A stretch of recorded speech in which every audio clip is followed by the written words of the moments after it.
Good morning everyone, this is Echo.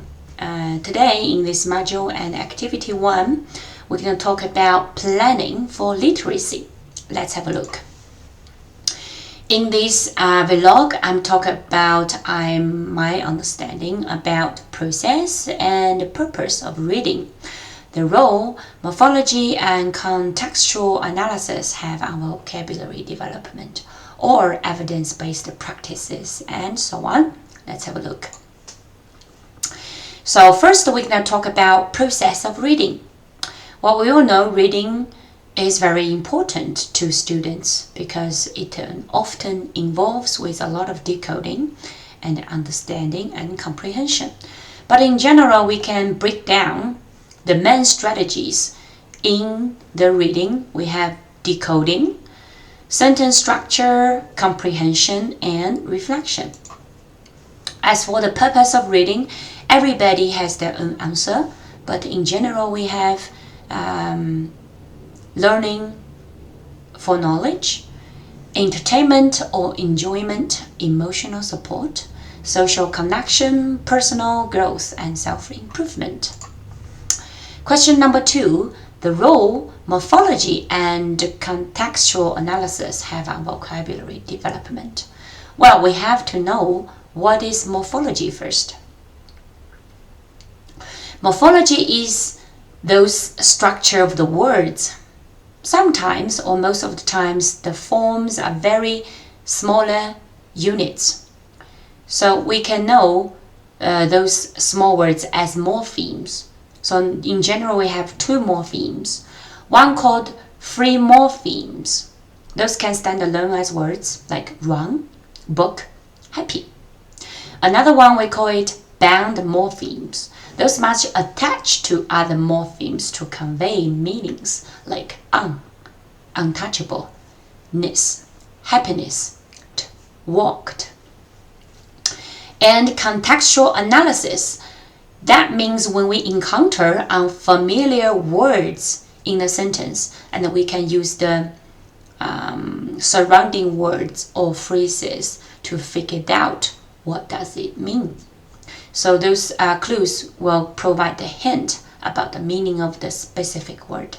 So together, morphology provides the structure tools to decode and create words, while contextual analysis helps learners to apply those words in a real-world situation. So together, they help us to form a deeper and flexible understanding of the language and the reading material. Question number 3, evidence-based practices for teaching phonemic awareness to English learner. Well, we all know phonemic awareness refers to the ability to identify and manipulate individual sounds in the spoken words. So it plays actually a very important role in help English language learners to learn about this language.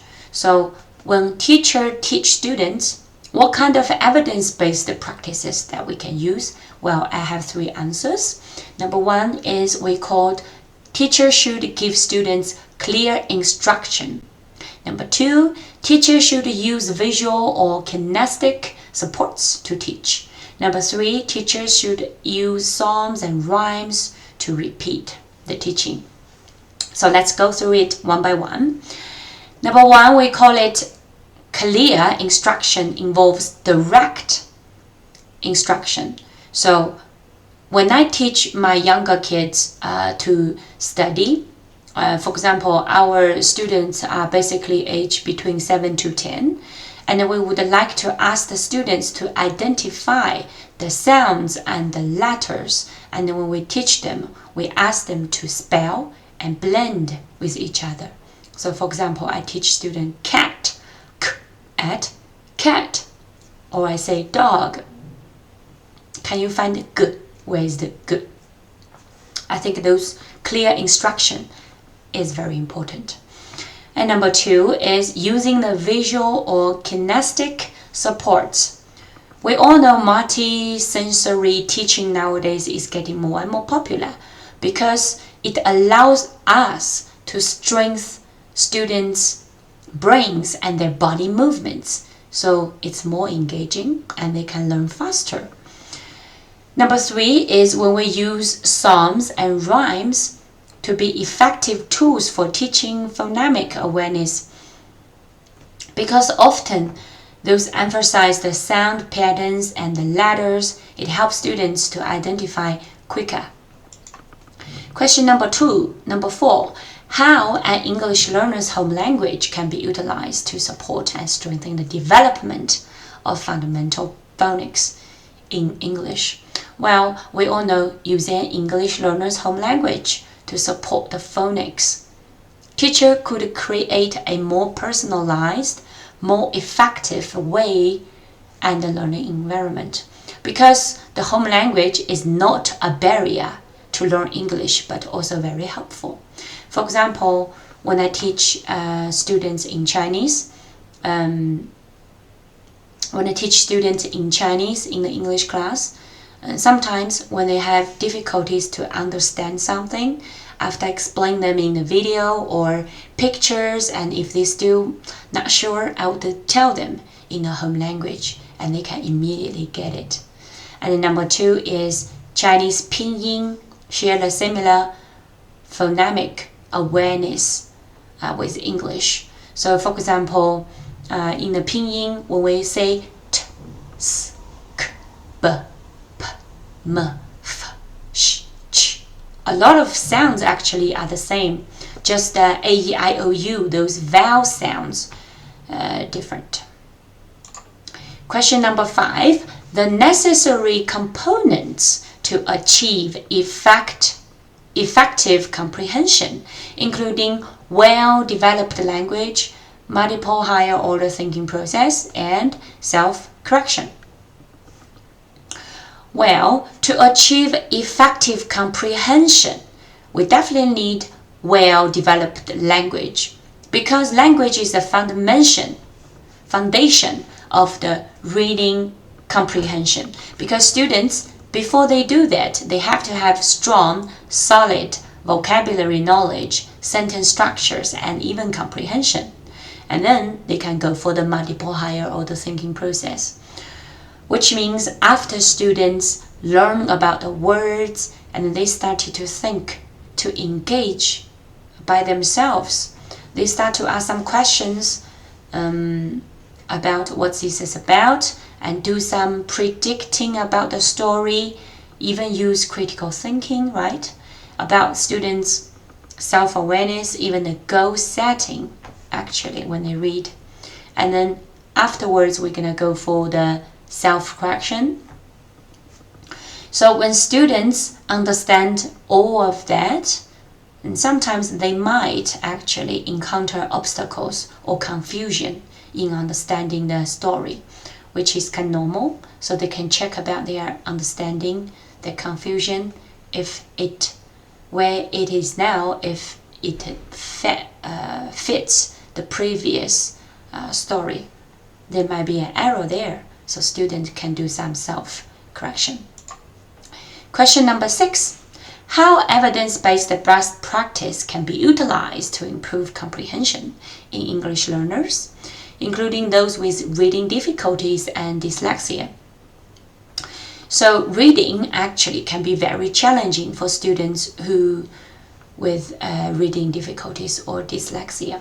So when we help students, especially those English language learners, we have to support them in the following way. In my opinion, there are 4 very effective evidence-based best practices for me.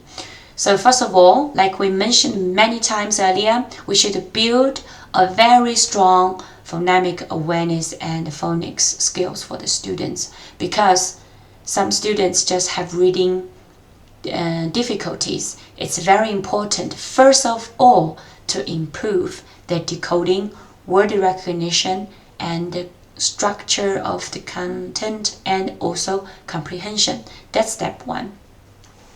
And then after this, teacher can promote reading fluency in the classroom, which includes repeated reading, guided oral reading, pair reading, even group reading. And then afterwards, students and then teachers, they can do scaffolding. Teacher even can do the differentiation among the students. So like, for example, some test could be very difficult, then teacher could simplify those text. So for example, we can simplify the language without changing the content. Or for some students, maybe it could be very useful if explain a little bit in their home language, right? And then the last, I would encourage teacher to use the technology.